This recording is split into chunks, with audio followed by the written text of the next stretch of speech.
In a major reversal, Elon Musk rejected a seat on Twitter's board of directors. The move caused some people to theorize that Musk may have a completely different strategy for reforming the company, one that doesn't involve the company's board. Coming up next on TechShark. Welcome to TechShark, bite-sized news for conservatives surfing the net. So as most of you know, Musk recently became Twitter's largest shareholder and was invited to join the company's board of directors. However, Musk seems to have had something else in mind.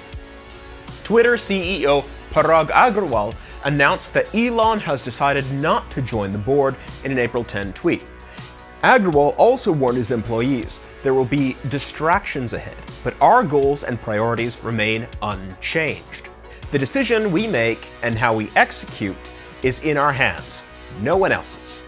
Let's tune out the noise and stay focused on the work and what we're building. So after that cryptic note, commentators across the internet gave their takes on Musk's possible strategy moving forward. The April 11 issue of the Stratechery, whatever, newsletter noted that the phrase, "there will be distractions ahead," is arguably the single most interesting sentence in Agrawal's tweet. The piece noted that the most peaceful distraction would be more of Musk doing what he did all weekend, tweeting commentary on Twitter's features, business model, office utilization, overall health, etc.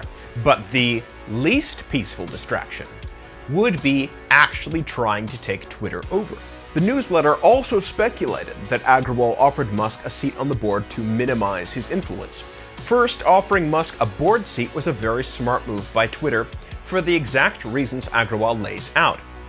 Being a board member comes with certain responsibilities and, crucially, certain liabilities, i.e. shareholder lawsuits, which could serve as a constraint on Musk's actions. The newsletter summarized, Musk right now already has a significant influence over Twitter, and he accomplished that without having to buy the company, and he is preserving that by declining a board seat. Newsmax tweeted a clip of Commonwealth Foundation Executive Vice President Jennifer Stefano giving what I think is the correct take. Look, Elon Musk has 80 million, more than 80 million followers on Twitter. He hardly needs to have influence by being on the board. And now that he owns 9% as a shareholder, he's just below that threshold for an activist shareholder, which is about 10%. I think he can have a tremendous impact off the board, with the board being well aware that not only can Elon own 9% of the company, has 80 million followers, but now he is not waylaid by being able to only buy 14.9% of the company, which is required if you're on the board. Plus, we all know Elon Musk and the SEC have not always been friends. So this is probably a much better way for him to influence Twitter, especially if he wants them more open to free speech and diversity of ideas. Filmmaker Mike Cernovich explained in a similar comment that if Elon took Twitter board seat, he's limited to owning under 15% of the stock and also would be caged via fiduciary duties.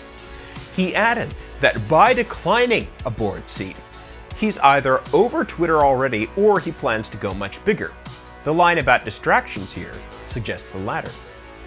Judicial Watch President Tom Fitton tweeted, Elon Musk, as the largest shareholder, can still demand disclosure and accountability over Twitter's false statements to shareholders, users, Congress, and regulators about its censorship policies. Now here's the shark bite.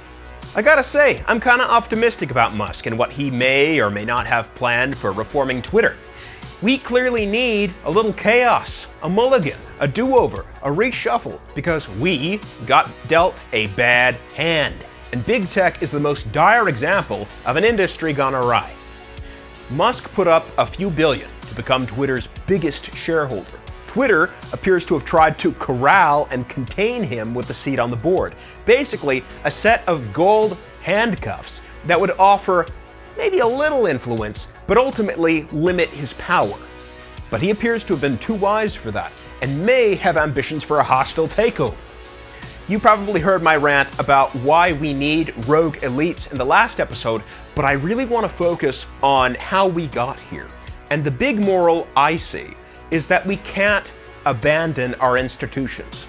The only way out is through.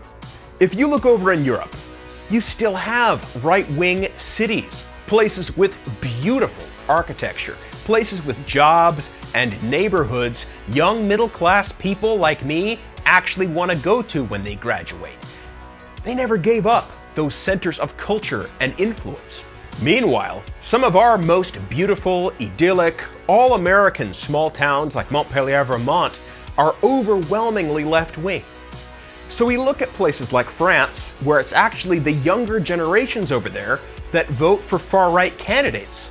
We gotta ask ourselves, why is America so behind on that?